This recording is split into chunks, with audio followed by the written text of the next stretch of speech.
We don't know. I just read that West Ada is, after spring break, they're going to go full-time, but not Mondays, as long as they can keep their numbers down. So that was in the news. Yeah, so who knows? I know. I know. I know. Well, if we do everybody, then this is full, right?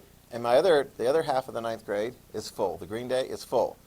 So it'll be full. There will be no social distancing, not in my ninth grade class for sure.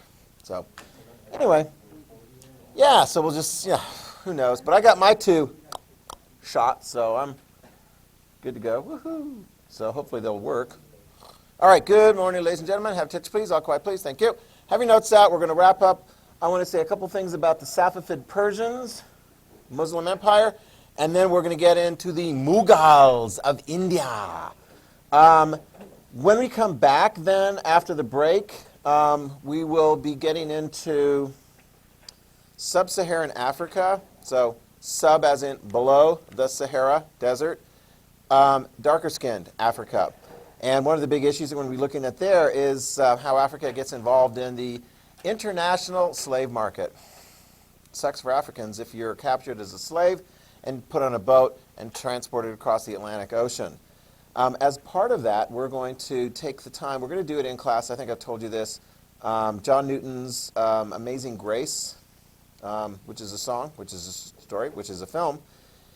And we'll be watching that in here, and I've got a handout for you, and we'll stop at various different points I will inform you like, well, the film director didn't follow exactly the way history was, and then you'll have an opportunity to postulate, think, offer suggestions as to why you think the film director did that.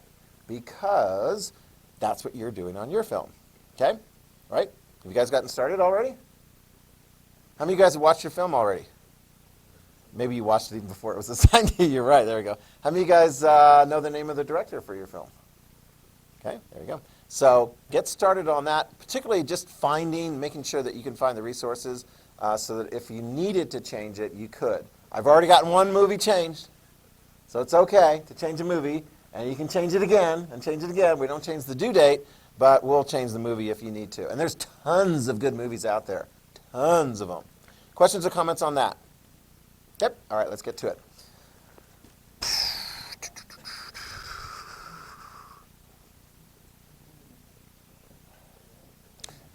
I'm going to back it up one slide. Let's see, here we go. I want this up there. Ty, if there's a reason to maybe put a sign on a country or a part of the world that maybe we would say, beware, stay away from here, you're going to get sucked in, it's going to be dangerous for you, write this down, Afghanistan.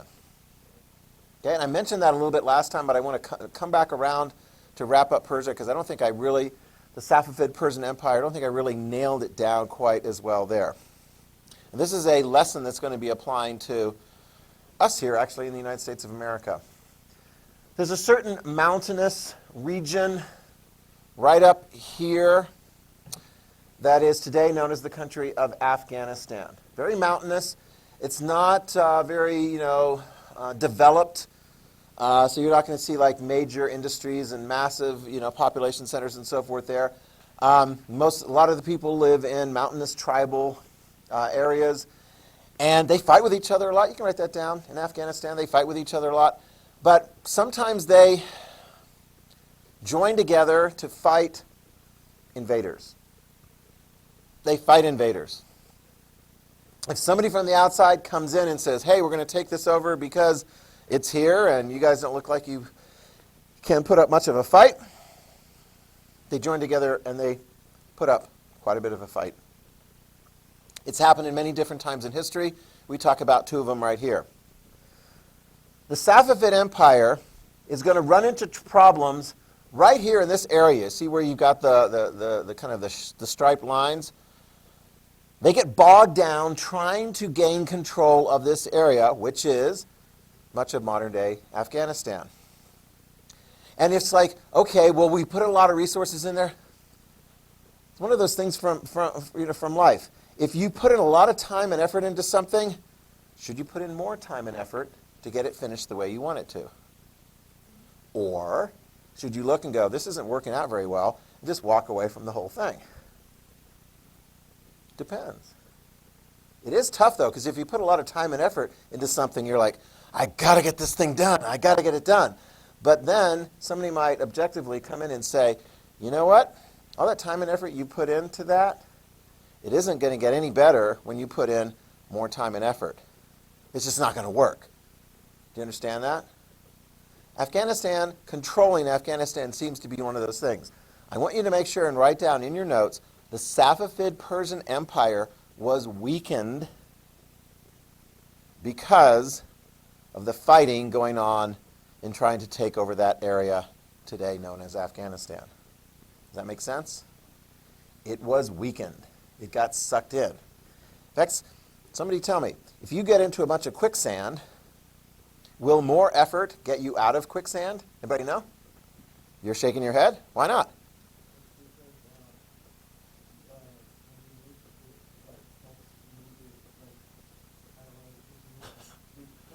No, I mean, I'm going, I can't describe it any better. You're moving around, and you're going down. So you're heavier, perhaps, than the sand, so you're going down. It's like for those of you guys who are into Harry Potter, what's the stuff that, like, Ron Weasley gets stuck in? You may know what I'm talking about. Right? And he's stuck in it? Right? Hello? What is it called? The snare stuff, right? And he's wiggling around with it, and Hermione, she's smart. She's like, just relax, just relax. Vroom, you get right through it. But if you move around and so forth, it doesn't work out that well. Afghanistan, if you fight, you're going to put a lot of time and effort into fighting there. And they're going to be still there, like, we're here. And you might end up weakening your own country.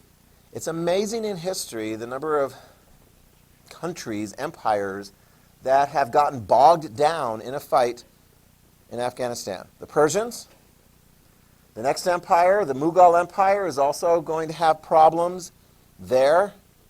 In modern time, you're going to see the British. Hello? You've got a crush? Yes, Bella and Becca. Bella and Becca over here. They will identify themselves for you. That's lovely. Thank you. Thank you. Thank you. That's nice. Did you guys get one for each other? No. Mystery. Ooh. Does it say who it's from, or is it all like mystery? That's nice. That's nice. You guys as parents hate you because they didn't buy you a crush. No, they don't. They love you. They love you. Just go home today and go, yeah, so some kids got like a crush during 6th period. And I didn't. So see if you can get anything from that. Maybe they'll be sympathetic and they'll like, oh, well, here, I'll do this, da-da-da. Or maybe they'll just go like, buck up, enough of your whining and sniveling and so forth. Anyway, that's very nice. Do you like orange crushes? Okay, well, you can. So if you like orange crushes, see these ladies. They'll have some. But in modern times, like the British, they're going to get bogged down there too. The Soviet Union in the 1980s is going to have all kinds of armies there fighting this, that, and so forth. And here's this will shock you because you're like, Soviet Union, have you guys ever heard of the Cold War? The end of World War II, you're going to learn about that later if you haven't learned much about it already. At the end of World War II, when the Soviet Union and the United States, boom, boom, beat a common enemy. Help me, please. Who was the common enemy that we beat up? The guy had a little mustache. Thank you very much. Hitler, right? Nazi Germany. So the Soviet Union, the United States, boom, boom, beat Hitler. And then, because they're communists and we're not, we were in a long fight with them. Let's see if anyone can guess this one. In the long fight with them, this way, that way, Korean War, Vietnam War, war in Afghanistan. Soviets sent troops in there, and they got bogged down. They got bloody pretty bad. There were a bunch of Afghanistan people there like, no way, Russians, we're going to fight you. They didn't have very good weapons, but guess who gave them some pretty good weapons? United States of America. We gave them like shoulder-held Stinger missiles, which you could launch from a position, and it would go zzz, and blow up a Soviet aircraft in the sky. There were all, you're shaking your head? What? So bad. What, weapons and warfare? Well,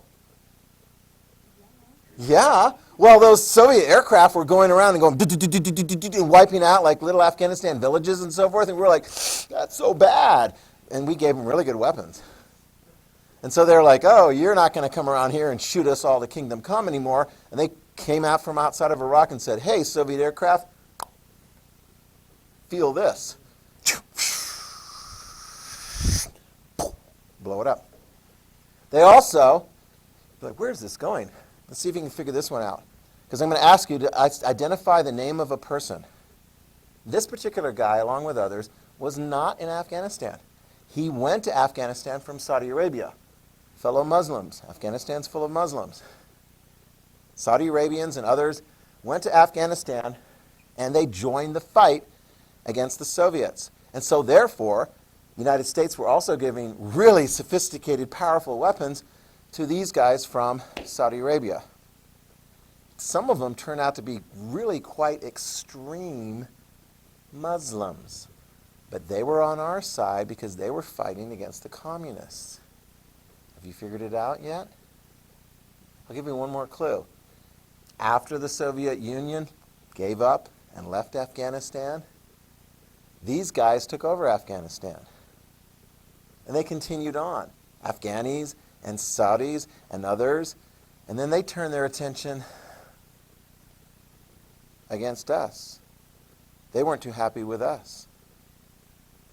And the next thing, they were organizing terrorist training camps in Afghanistan against us. Have you figured it out yet? Raise your hand. Tell me, who was one of those friends of ours fighting against the Soviets, but ultimately he turned out to be not so much of a friend? ISIS is not incorrect as far as a group. That'll be a group that'll be formed later, and they would be in agreement with that. The group actually is Al-Qaeda, and the leader, you guys are so young. The leader, Osama bin Laden. Raise your hand if you've heard of Osama bin Laden. What was Osama bin Laden responsible for and his group Al-Qaeda? 9/11. What year did that occur? Yep, 2001. Yeah, so it's one of those things, it's like you hear older people talking about, I remember 9/11, watching on television when the Twin Towers got hit, and you're like, I wasn't born. You know, you'll get old someday and you'll talk about some important, you could talk about like, I remember January 6th. What happened on January 6th, 2021, this year? Seriously. Yeah, that part, yeah. You knew that, right? You guys are living on the planet Earth and you are aware of various different things going on. So yeah, I mean, they're having a thing over in Washington, D.C. right now as far as like what should be the consequences for, Trump as far as like his involvement whatsoever in that. But anyway, yeah, 9/11, 2001, Osama bin Laden, and we looked for him all over the place. Eventually we found him hiding out in Pakistan, shot him dead, dropped his dead body in the Indian Ocean. Okay? But you know what else we did? We wanted to overthrow the government in Afghanistan. So we, the United States, sent troops in Afghanistan. And we overthrew that extremist government that was allowing Osama bin Laden and his people to train. And we overthrew them. And they went into the hills and continued fighting. And they're still fighting us. Almost 20 years later. Now, one good thing is, at least our country's not completely fallen apart because of our involvement in Afghanistan. How many of you guys knew that we were still fighting in Afghanistan? You knew that. Okay, we do have troops there, and they are in danger. But at least our country's not falling apart over it. There has been discussion under President Trump, and I'm kind of expecting that discussion to continue on with President Biden as far as the United States going, okay, we're done, and pulling out, just like so many other countries have done over history. Afghanistan, they should put a sign up that says, beware of dog, or beware of trying to take over this area, because you might get bogged down in it, okay? It's a fascinating thing. I mean, it's like, what other parts of the world are very mountainous, don't sustain a lot of population, and can put up a real fight when other people come in? I don't know, would Idaho put up a real fight if we got invaded by some other people? Would you, like, organize? No? We just fold, right? We would just be taken over, right? Just like that. You guys need to watch the movie Red Dawn. Have you ever seen that? That came out in the Cold War. It was like this fantasy thing where like the Soviets and the Cubans came and attacked America, and the only people that ultimately put up a good fight were high school students. No, seriously. They went up in the hills with their guns and so forth. Let me see, what were they called? Like the Wolverines, I think they were called, because that was their high school mascot. And seriously, yeah, in the 80s, they were like, do, shooting up all these Soviet guys. It was, yeah, it's like, whatever. Yeah, so, yeah, Red Dawn. All right, Mughal Empire, write this down. In the Mughal Empire, we're going to talk about the Mughal Empire. This is the last of the three Muslim empires. In the Mughal Empire, the people who were conquered, as in India, they'd been conquered before. Write this down. They're like Vinny. They're like, whatever, come on. You're going to conquer us? Whoa, wow, we're under a new conqueror. What else has changed? I mean, historically, if you look at the history, long history of India, it's been invaded many times. And it pretty much, write this down, seems to come from that northwest area. Maybe they should build a big wall along there to prevent invaders coming in from the northwest. Because it happens time and time again. But in India, they kind of chill out a little bit. They're like, oh, here comes another invader. It's just like waves crashing upon the shore. Does the sand freak out when the waves come crashing upon the shore?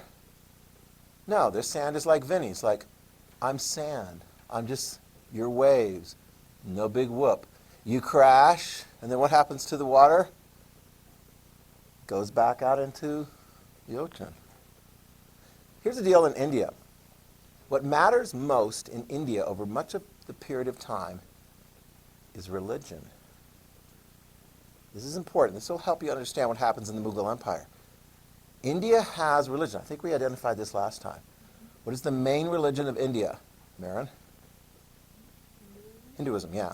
And Hinduism is this idea, it's like you've got a life, you're born, you die, you're born into another life, and you go through a series of lives and so forth, and you do what you're supposed to do, you know your place, and you progress if you're making the right choices and so forth, or you regress if you're making the wrong choices. And that's just what it is. At the top part of their caste, you've heard of the caste system? So it's like all these different social, the lowest one, they're literally referred to as the untouchables. Sucks to be born in an untouchable family because they have really difficult situations. I mean, they get to handle jobs like dead bodies and poo. I mean, you can't like, oh, I'm going to be a lawyer. Throughout much of history, if you're born in the untouchables, that's the lowest. And you get different ranks as you go up through. Guess what the highest, consider the highest social caste in India is under Hinduism? I'll give you two choices. Rulers, like generals and political leaders, or priests, religious leaders. What do you think? How many of you guys think it's priests? Write it down, that's the answer. The priests. And that actually kind of fits in with that thing I was talking about. So if rulers, like political generals and so forth, they take over, they're like, yeah, we're in charge now. And then the Indians who were there, all these Hindus and so forth, particularly the priests, they're like, you think you're in charge, but you're not in charge of the big picture. Because Hinduism is the religion. And if you really want things to work out for you, you need to adopt Hinduism. And most of the early conquerors adopted the religion of India. Write that down. Wave upon wave of conquerors, they would conquer, and they would be converted to Hinduism. It actually kind of worked out for them. They wouldn't necessarily be in the top group, because those are the priests, but they get kind of plugged in to the second group. Got that? No big whoop. Mongols were kind of like that. When the Mongols come and conquer things, they're like, hey, whatever, no big whoop on their religion. But the Mughal dynasty, this is going to be a challenge. What, Bella, is the religion of the Mughals who come charging through during this particular time period in the 16th century? Yeah, they're Muslim. Do they care about their religion? Yes, they care very much about their religion. Are they going to keep their religion when they come in and they conquer this area? Answer? Yes. They're not just going to convert and become Hindus in a Hindu-dominant society. And there's going to be a lot of Muslims. And it's going to create some real challenges. You go to that part of the world today, those challenges still exist. You have a mixture of Muslims and Hindus, and in modern times, like, I don't know, what could make that possibly worse? I don't know, nuclear weapons. Actually, nuclear weapons sometimes works out fine. If you got a nuclear weapon and I got a nuclear weapon, who's going to use their nuclear weapon? Yeah, maybe none of us. I mean, and that's actually how it worked with the Soviet Union in the Cold War. They had lots of nuclear weapons, and the United States had lots of nuclear weapons. I mean, this is, when I was your age, that's what it was going on. And they were like, man, I hope they don't blow us up. And they're probably thinking, I hope they don't blow us up. And we didn't blow each other up, which is cool. So, with the Hindus in India, the Mughal Empire establishes itself, and it deals with some interesting challenges. It's going to expand. Write this down. This map shows you the earliest Mughal Empire in the north. You can write that down. In the north of India, that's where they established themselves first. And they will expand under the leader Akbar. We're going to talk about three leaders here. We'll talk about Akbar. We'll talk about Shah, Jahan. And we'll talk about Aurangzeb. These are three important Mughal leaders, and during the time of them, you're going to see the spread. Like Akbar is going to conquer areas and establish more control. That's going to be like the orange one here. Aurangzeb is going to bring it all the way down almost to the southern tip of India. So the Mughal Empire is going to end up being quite big. But let me tell you some details here, because sometimes you conquer more, you take on more challenges, you take on more problems, right? I mean, think of this. How many of you guys would like, maybe for your birthday, a piece of cake to eat? Really? I'm going to have your cake if you're not going to have your cake. How many of you guys would like to eat the entire cake and not share it with anyone? You just sit down, you blow the candles out, and you just eat the whole thing. Wait a minute, I thought a cake is a good thing. Is there such a thing as too much of a good thing? Okay. Well, conquering all of India, depending on how you do it, it might be too much of a good thing. Let's start with the first, Akbar. Let's talk about Akbar. Akbar is not the fish-headed admiral from the Star Wars series. But they did name a fish-headed general in the Star Wars series after Akbar. Akbar's more like this guy, which is, I don't know, who knows, somebody's portraying Akbar. Akbar is powerful. Write this down. Akbar is powerful. He is a conqueror. As you can see, he expands the territory controlled by the Muslims. And of course, he realizes that as he's expanding his territorial control, he has more of what kind of people underneath his rule? Hindus. And what are you going to do with a bunch of Hindus if you are a Muslim ruler? What are you going to do? Are you going to tell them your religion is wrong and that everyone needs to convert to Allah, to Islam? Turns out Akbar is very tolerant. That's the key word. He's very tolerant. And he's not going to try and convert lots of Hindus to the Islamic religion. Does that make sense? So is he going to have a lot of rebellion going on in his realm? I don't know. What do you think, Keith? Is he going to have a lot of rebellion if he's not trying to change people's religion? You want to make sure you have that. Yeah, no. I mean, they're going to be like, yeah, he's Muslim, but we're Hindu. And he actually, put this down, he actually pays to have restored Hindu temples. You're like, wow, this guy's a Muslim. And some of them will look at him and go, you know what? He doesn't look like a Muslim. Look at the image here. He looks more like a Hindu prince, even though he's a Muslim sultan. And actually, other Muslims will say to him, dude, you're going native. You ever heard that expression? You're going native. You live in a particular area and you start to act and so forth, just like the people around you. It's like one of my sisters moved to Southern Virginia, and within a year or two, she had a Southern accent, like she'd grown up in Southern Virginia all her life. Like, that don't sound authentic. It's like, who cares? Anyway, so he started, even though he's Muslim, he started acting more like, and dressing and eating and behaving more like a Hindu leader. So, for example, one of the things I think I pointed out to you before, in Islam, the official limit said by Muhammad is you can have 4 wives. In Hinduism, there's no limit. So what rule does he follow? No limit. He will have a massive number of women in his court, does Akbar. Okay? That's Akbar. That's Akbar. He also he tries to create a compromise religion. Put this in your notes. Now, there already was or will develop a religion called Sikhism. And you can see that in the second bullet point on the handout on page 2 that I gave you. Don't be too confused, because actually the 2 religions I'm going to talk about here, Din-e-Ilahi, which is the one on the slide, and the Sikh religion or Sikhism, they're very similar. But if you go to that part of the world today and look for people following either of those 2 religions, you're more likely to find somebody that follows Sikhism. Okay?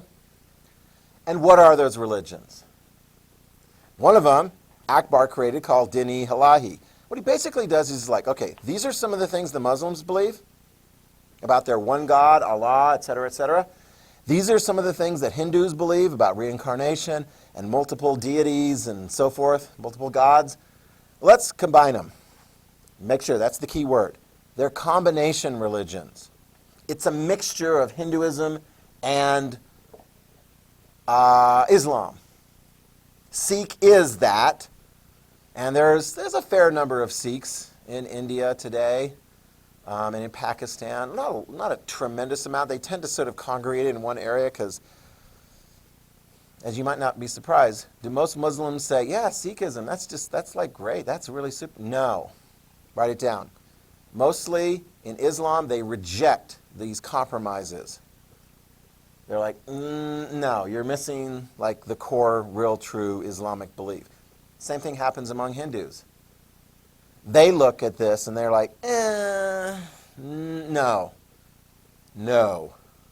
So even though Akbar tries, this tolerant leader who's like, I like Islam and I'm okay with Hinduism, I'm going to let these people be, he tries to create a compromise religion. Is it going to work? Doesn't necessarily work too well. Although here's an irony. Here's a story for you. 9/11. Who were the people behind the attack on the United States in 9/11? Osama bin Laden. What religion was he? Islam. Is he typical Islam? I would say no. He is an extremist Muslim, and he attaches into his Islamic beliefs like terroristic components, as in, we're going to kill all of the infidels, whether they're... And he would hate Shiite Muslims. He was a Sunni Muslim, and he hated Shiite Muslims, and he hated America because it was full of infidels, etc., etc., etc. So he was an extremist, and he attacked us. Our president at the time, number 43, George W. Bush, he knew that Americans were pretty angry about getting hit on 9/11. And it became quite clear early on that who the perpetrators were extremist Muslims. And so he got on the horn and said to American people, we're going to go after those guys. And so, yeah, we sent our army and so forth into Afghanistan. But he wanted to tell Americans, chill out. Do not go attacking Muslims in your midst. They're not the enemy. The message thankfully got through to most Americans. But there was actually one guy that didn't quite get the message, and he killed somebody in Arizona who was actually at a service station filling up his car with gas. The guy who was killed was mistaken for being a Muslim. He was an immigrant to this country. Turns out he was wearing a turban, and as you'll notice, a lot of Muslims wear turbans and so forth. But this particular turban was an indication of his belief, which was he was a Sikh. And he and his family had moved to this country to escape religious persecution back in South Asia. But that kind of sucked. Thankfully, that didn't happen too often, but that was one person who was killed. Din-e-Ilahi, not too popular. It will fade. Sikhism, continues on over time. Okay? Akbar, considered a successful, great ruler. Oh. God. What do you do about that? Sati. One of the things that Akbar, and then later when the British gain control over India, they have to deal with local customs, local belief systems. And there was one particular local belief system that Akbar looked at and he's like, man, I'm not really keen on this. And really, you know, I like to let people do their local customs and things and do their Hindu beliefs and so forth, but I'm not a big fan of Sati. Can you figure out what Sati is? Has anybody figured that out just by looking at the image? You think you know? Go for it.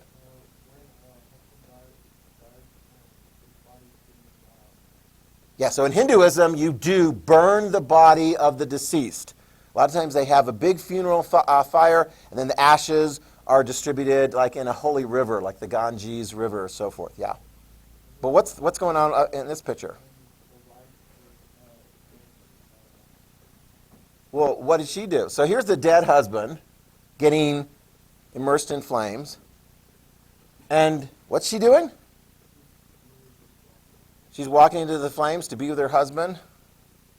Yeah, that's what Sati is. It's the immersion in flame of the wife. And I suppose if she wasn't as willing after being persuaded that that's what she's supposed to do, they might just go ahead and push her in there. How many of you guys think, oh, that's just a lovely local custom. We should kind of do something like that. You know, it's like, are there other places in the world that have things like that?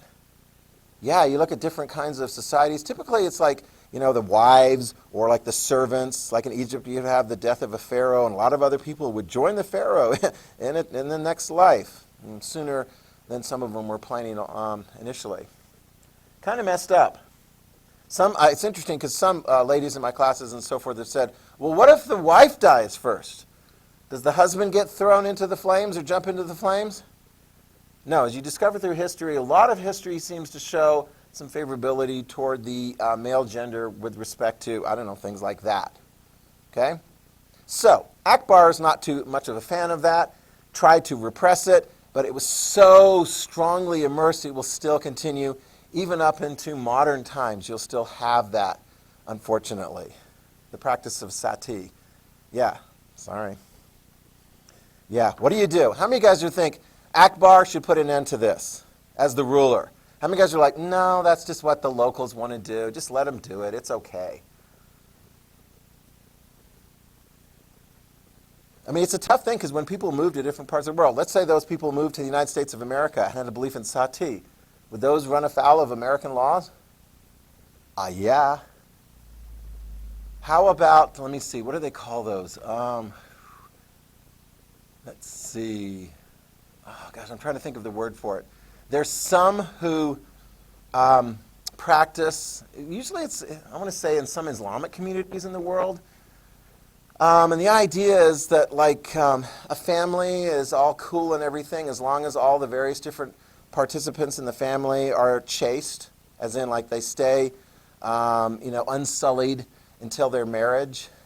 But if they are unsullied, then they basically have to die. And usually they're referring to the females. So this is really messed up. So there will be harsh punishments within a family if a daughter goes astray and has intimate behavior before a marriage. They'll kill her. You're like, ooh, she should probably know that, so she stays away from that sort of thing. But to show that it really gets twisted, sometimes what will happen is the daughter doesn't do anything wrong at all. She's raped by somebody in the community. But nevertheless, the family will still look at that as being, well, that's diminishment on the family, and so she needs to be killed.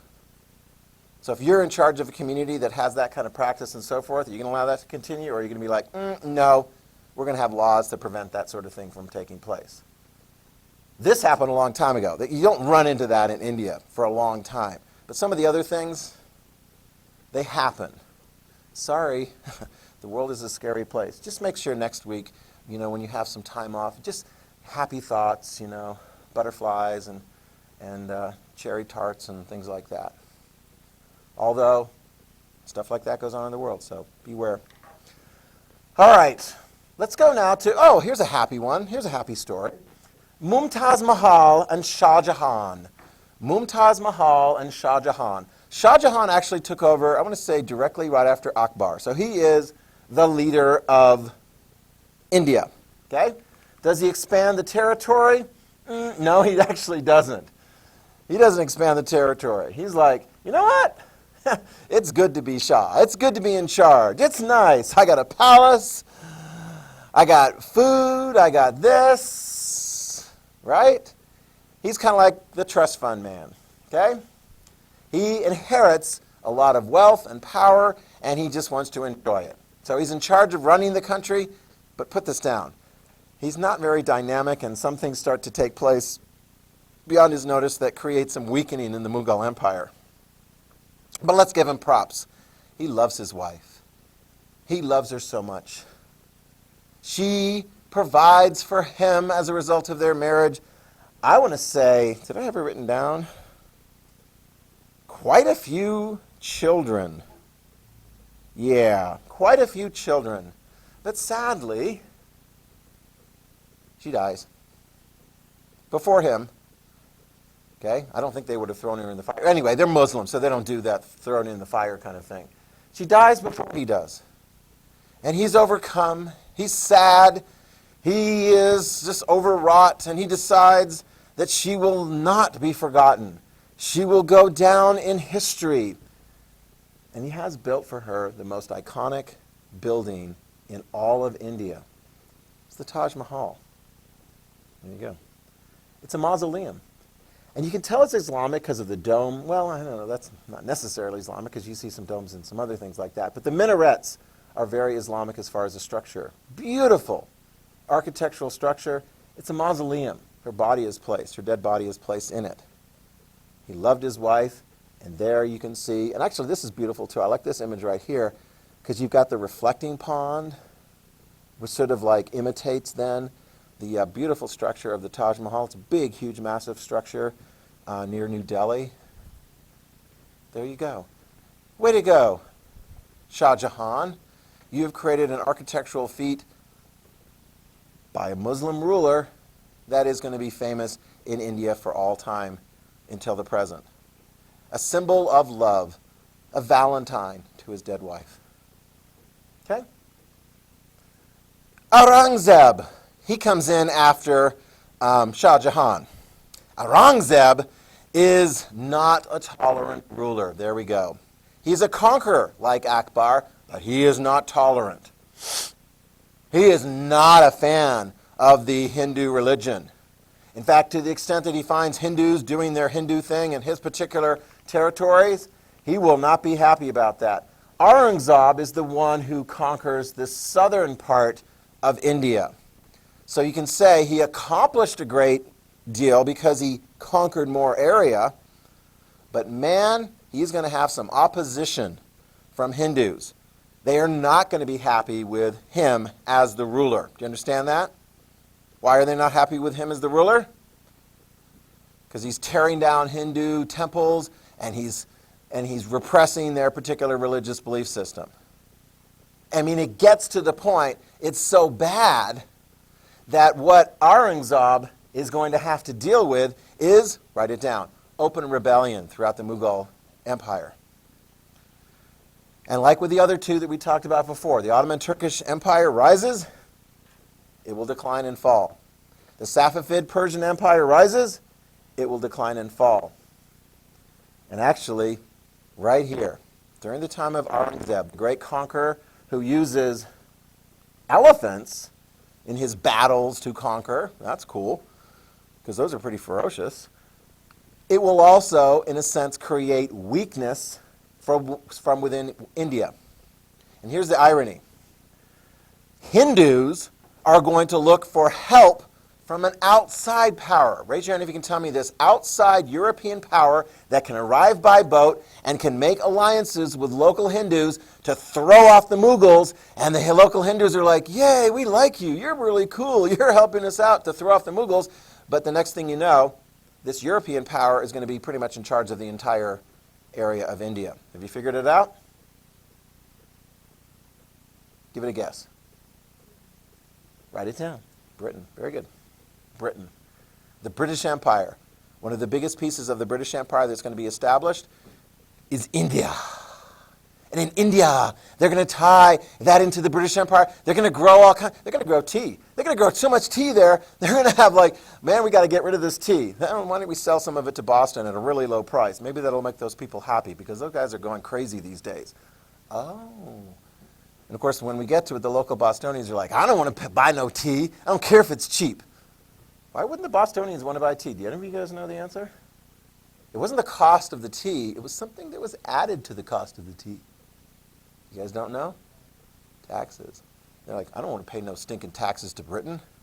Not going to do that. Forget about it. Another thing that weakened the Mughal Empire, they got stuck into a fight in Afghanistan. Let's throw that into the mix. They got stuck into a fight in Afghanistan, and that also weakened their power, in addition to irritating so many Hindus in their region. I like this map because it actually shows you, well, it's all Afghanistan, but you got Pashtuns, you got Tajiks, you got Uzbeks, you got Hazari, and you've got all kinds of other folks and so forth there. You go over one mountain range, you get into another different ethnic area. Oof. Wow. I'm going to go ahead and start. I think that's it. Yeah, next time we'll do, oh, that's going to be depressing. Yeah, oh, yeah. Yeah. This is what happens when we go back to all the students being here full time. Just kidding. That's good, yeah. No. There's no social distancing on the slave ship. No, it's a horrible thing. We'll focus on that next time. If you haven't watched it already, I'll go ahead and start playing this.